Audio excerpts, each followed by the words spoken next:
Hello, good afternoon. आज मैं आपको एग्रीकल्चर के बारे में बताऊंगी। एग्रीकल्चर मीन्स कृषि के बारे में। बहुत सारे लोगों को क्या होता है, एक्चुअली नॉलेज नहीं रहता है कृषि करने का। और कुछ लोगों को बस नॉलेज यही रहता है कि ये प्रोडक्ट डालें, ये इससे आपके पौधों में प्रोग्रेस रहेगा। बट हमें को इससे पहले ये जानना चाहिए कि आप जब बीज लगाते हैं तो वो प्रोडक्ट तो यूज करें आप, बट बीज लगाने के तरीका भी जानिए आप यदि कोई बीज लगाते हैं तो आपको नॉलेज होना चाहिए कि जब वो पौधा बढ़ता है तो तो हमें उसे किस कितने डिस्टेंस पे हमें बीज लगाना चाहिए।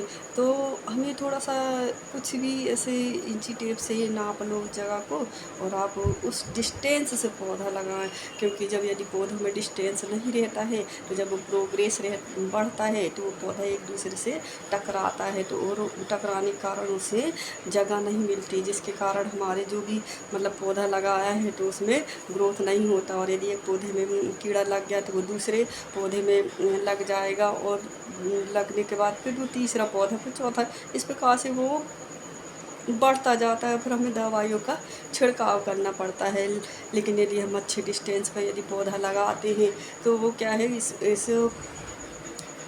से हम बच जाते हैं। यदि मान लो एक पौधे में कीड़ा लगा है तो वो जल्दी से आपके दूसरे पौधों पे नहीं लगेगा। यदि तो हम उस पौधे को आप निकाल के फेंक दीजिए, जिससे कि आपके दूसरे पौधों को नुकसान ना हो। तो इस प्रकार से हमें बहुत ही डिस्टेंस लगाना चाहिए। आप 50 पौधे लगा रहे हो तो मान लो आप 10 पौधे का त्याग कर दीजिए, 40 पौधे ही लगाइए, जिससे आपकी खेती में प्रोग्रेस हो। यदि कोई भी पौधा आप लगाएंगे तो इस तरीके से आपको डिस्टेंस में लगाना हैंगी, तो जिससे आपको प्रोग्रेस हो और आपका नुकसान ना हो। Thank you.